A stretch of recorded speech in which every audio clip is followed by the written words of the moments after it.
Easy banking solution के इस video में मैं कुमार बात करूंगा पीएनबी में वीडियो केवाईसी के थ्रू इंस्टेंट अकाउंट कैसे खोला जाए, क्या क्या डॉक्यूमेंट्स रिक्वायर है और क्या क्या प्रोसेस होगी, इस पे होगी चर्चा। So let's start. Video KYC का डायरेक्ट लिंक मैंने अपने डिस्क्रिप्शन में डाल दिया है, लेकिन अगर आप गूगल से सर्च करना चाहते हैं तो आपको लिखना होगा गूगल में पीएनबी इंडिया, और पीएनबी इंडिया की जो फर्स्ट साइट आएगी उस पर कर देना है आपको क्लिक। पीएनबी इंडिया की मेन साइट खोलते ही लेफ्ट साइड ऊपर में लिखा हुआ है मीनू। मीनू पे क्लिक करने के बाद आपको जाना है ऑनलाइन सर्विसेज में। ऑनलाइन सर्विसेज में सबसे नीचे देखिएगा तो लिखा हुआ है saving account with video KYC, तो उस पर करेंगे क्लिक और जो साइट खुलेगी ये है आपका डायरेक्ट लिंक वीडियो केवाईसी के थ्रू अकाउंट खोलने का। यहाँ पर क्या क्या आपको रिक्वायरमेंट्स है इसके बारे में बताई गई है। तो रिक्वायरमेंट है कि आपका इंटरनेट एक्सेस सही होना चाहिए और आपको मोबाइल नंबर और ईमेल एड्रेस देना है इसमें, जो कि जरूरी है। साथ ही साथ जो आप आधार नंबर देंगे तो आधार नंबर के साथ जो मोबाइल नंबर या ईमेल एड्रेस लिंक है उस पर एक ओटीपी जाएगी, तो वो नंबर भी आपके पास होना चाहिए। साथ ही साथ पैन कार्ड जो है वो ओरिजिनल आपके पास होनी चाहिए। एक सादा पेपर होना चाहिए, ब्लू या ब्लैक पेन होना चाहिए, आपका वीडियो केवाईसी करते वक्त काम आएगा। एक नई चीज जो कि आरबीआई ने ऐड की है वो है प्रूफ ऑफ प्रोफेशनल एक्टिविटी। मतलब अगर आप सैलरी होल्डर हैं या आप कोई बिजनेस करते हैं तो आपका जो भी पैसा टर्नओवर होगा उसका एक आपको सैलरी शीट देना पड़ेगा। जैसे कि वहां पर आप अपना दिखा सकते हैं salary slip, registration certificate, GST, VAT, ये सब तरह का कोई भी अगर सर्टिफिकेट है आपके पास, अगर आपके पास सेल टैक्स है या कुछ भी इस तरह का सर्टिफिकेट है आपके इनकम का, तो वो आपको सबमिट करना पड़ेगा। अगर आपके पास कोई भी ऐसा सर्टिफिकेट नहीं है, मतलब आप अनएम्प्लॉयड हैं, तो आप अदर में क्लिक करेंगे और एक सादे कागज पे डिक्लेरेशन लिखेंगे कि आपका एनुअल टर्नओवर जो है वो इस हिसाब से होगा, आप अभी एम्प्लॉयड नहीं है। अब आपके सामने है दो ऑप्शन। पहला है अप्लाई फॉर सेविंग अकाउंट। जो आप न्यू एप्लीकेशन सबमिट कर रहे होंगे तो अप्लाई फॉर सेविंग अकाउंट में जाएंगे। अगर आपने पहले से ही एप्लीकेशन आधा फील्ड कर रखा है या उसे सेव करके रखा है तो रिज्यूम योर एप्लीकेशन में आप क्लिक करेंगे। अब यहाँ पर दो तरह का अकाउंट है, उन्नति सेविंग अकाउंट और power saving account. Power saving account सिर्फ महिलाओं के लिए होता है और जो भी डिटेल है, जो भी फैसिलिटी है वो वहाँ यहाँ आपको नीचे लिखा हुआ है। वहीं उन्नति सेविंग अकाउंट जेंट्स के लिए और बाकी लोगों के लिए होता है। इसकी जो भी फैसिलिटी है ये लिखी हुई है। आपको करना है गेट स्टार्टेड पे क्लिक।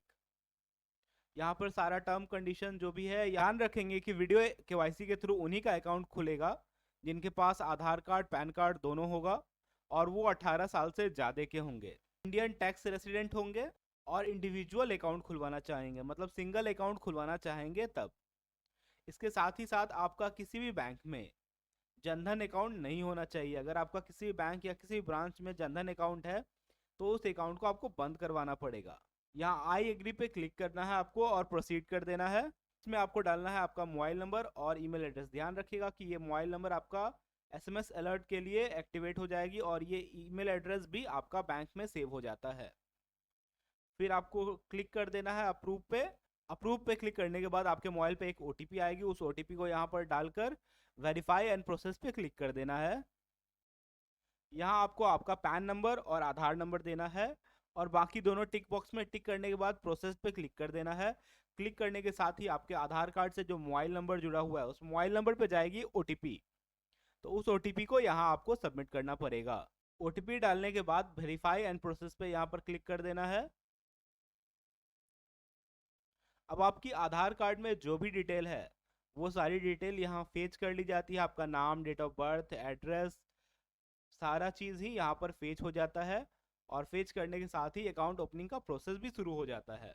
बस आपको अपना टाइटल सेलेक्ट करना है, बाकी सारा डिटेल आपके आधार कार्ड से पहले ही से ही ले लिया जाता है। अगर आप अपना कम्युनिकेशन एड्रेस परमानेंट एड्रेस ही रखना चाहते हैं तो उसे चेंज नहीं करेंगे। अगर आप उसको चेंज करना चाहते हैं तो वो चेंज कर लीजिएगा और फिर आपको कर देना है प्रोसेस पे क्लिक। यहाँ पर आपको अदर पर्सनल डिटेल भरना है, जिसमें अगर आप मैरिड हैं तो अपने स्पाउस का नाम लिखेंगे। अगर आप मैरिड नहीं हैं तो फिर आपको मदर, फादर, रिलीजन, कैटेगरी और बाकी जो भी रेड स्टार मार्क है वो सारा चीज़ फिल करेंगे। जैसे कि सिटी ऑफ बर्थ, आपका एजुकेशन, आपका कस्टमर स्टेटस। कस्टमर स्टेटस में आपको ऑप्शन आएगा, अगर आपका बाकी ऑप्शंस नहीं रहेंगे, जैसे हैंडीकैप्ड, पर्दानसीन, तो आप अदर पे क्लिक कर देंगे। उसके बाद आपको सेलेक्ट करना है कस्टमर टाइप। तो कस्टमर टाइप में स्टूडेंट, लॉयर, जिस तरह का भी आपका प्रोफेशनल एक्टिविटी होगा उसे करेंगे सेलेक्ट। अगर आपका इन सब में से कोई भी प्रोफेशनल एक्टिविटी नहीं होगा तो आप अदर सेलेक्ट करके उसे कर देंगे, आगे बढ़ेंगे। फिर आपको ऑक्यूपेशन टाइप सेलेक्ट करना है। ऑक्यूपेशन टाइप में हाउसवाइफ है, रिटायर्ड है, प्रोफेशनल है, या जो है वो आप सेलेक्ट कर लेंगे। तो आपका एनुअल टर्नओवर भरना है। एनुअल टर्नओवर जो होता है वो ऑप्शन दिया हुआ है, उस जिस रेंज में रहेंगे उसे भरेंगे। फिर आपको भरना है एक्सपेक्टेड एनुअल क्रेडिट। तो यहाँ पर भी जो आपका एक्सपेक्टेड एनुअल क्रेडिट रहेगा उसे भर दीजिएगा। अब सपोर्टिंग डॉक्यूमेंट में क्या लगाइएगा, मैंने पहले ही बता दिया था कि सपोर्टिंग डॉक्यूमेंट अपने हिसाब से आप सेलेक्ट कीजिएगा और उसे अपलोड करना ज़रूरी है। तो अपलोड कर दीजिएगा। और उसके बाद फिर आपको नॉमिनी अगर डालना है तो नॉमिनी यहाँ पर नीचे फील्ड कीजिएगा, अगर नहीं डालना है तो नो कर दीजिएगा। नॉमिनी का एड्रेस भी आप यहाँ सेलेक्ट कर सकते हैं, अगर सेम है तो यस, नो करके आप नॉमिनी का एड्रेस कर सकते हैं। उसके बाद आपको आई ऑथराइज कर देना है नॉमिनी डालने के लिए। फिर आप कर देंगे प्रोसेस। प्रोसेस करने के बाद आ जाएगी नेक्स्ट प्रोसेस। यहाँ पर आपको आपका स्टेट, डिस्ट्रिक्ट, किस ब्रांच में आपको अपना अकाउंट खुलवाना है वो सेलेक्ट करना है। इसके साथ ही आपको क्या क्या सर्विसेज चाहिए, जैसे ATM, debit card, passbook, chequebook, net banking, phone banking, इस सब तरह की कोई भी सर्विसेज चाहिए होगी तो आप उसे यस कर देंगे, एसएमएस अलर्ट, ई स्टेटमेंट। और फिर आपको प्रोसेस पे क्लिक कर देना है। पे क्लिक करने के बाद डिक्लेरेशन आ जाता है, डिक्लेरेशन को अच्छे से पढ़ लेना है।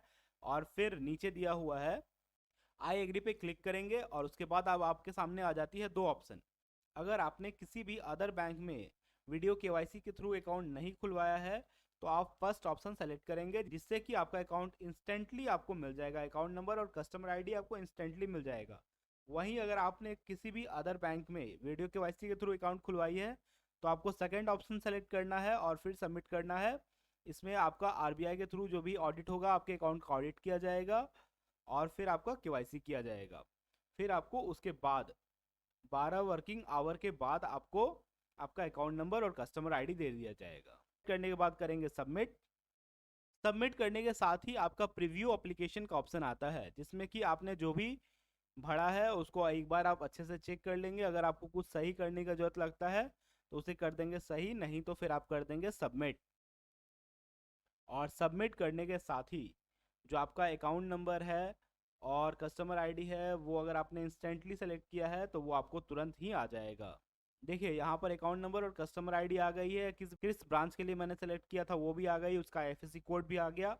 अब आपको करना है वीडियो केवाईसी, या फिर आप कर सकते हैं ब्रांच विजिट। तो आपके पास अब दो ऑप्शन आ जाता है अकाउंट खुलने के बाद, या तो आप वीडियो केवाईसी करके इस अकाउंट का फुल फीचर अवेल कीजिएगा, या फिर आप ब्रांच विजिट करके कीजिएगा। जैसे पेटीएम में होता है कि अगर आप केवाईसी कीजिएगा तो आपका वॉलेट खुलेगा, उसी तरह यहाँ पर भी नीचे पूरा डिस्क्रिप्शन दिया गया है। अगर आप वीडियो केवाईसी या केवाईसी दोनों ही नहीं कर पाते हैं, नीचे डिस्क्रिप्शन दिया गया है कि आप एक साल में कभी भी 1 लाख से ज़्यादा डिपॉजिट नहीं कर सकते हैं अपने अकाउंट में, और 2 लाख से ज़्यादा का टर्नओवर भी एक साल में नहीं कर सकते हैं अगर आपने ये दोनों चीज़ नहीं किया है। तो जब आप वीडियो केवाईसी या ब्रांच के थ्रू केवाईसी कर लीजिएगा तो आपने जो एड्रेस दिया है उस एड्रेस पे चेकबुक और पासबुक, बाकी जो डेबिट कार्ड है वो सारा ही आपको पहुंचा दिया जाएगा। अगर आपको वीडियो केवाईसी करवाने में या फिर वीडियो केवाईसी के थ्रू अकाउंट खोलने में आ रही है किसी भी तरह की दिक्कत तो आप कीजिए मुझे कमेंट, मैं करूंगा आपकी पूरी हेल्प।